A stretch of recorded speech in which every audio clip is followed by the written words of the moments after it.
So this one looks a little different because we have 3 parallel lines. But there's no information up here. So we're going to pretend that line 1 isn't there for now. We'll need it tomorrow when we solve, but we don't need it today.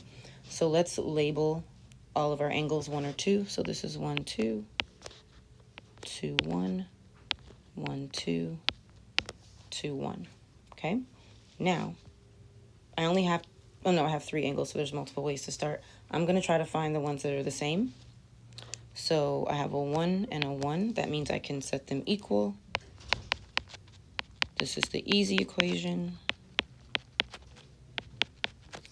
But you may have chosen a 1 and a 2. So you'd add those together.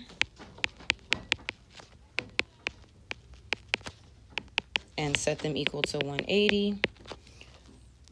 Or you could have picked this 1 and this 2 and add those together.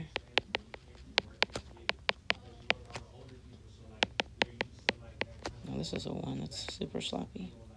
I think these are our only 3 options. So one of these, as long as you were able to choose one of these, you were correct.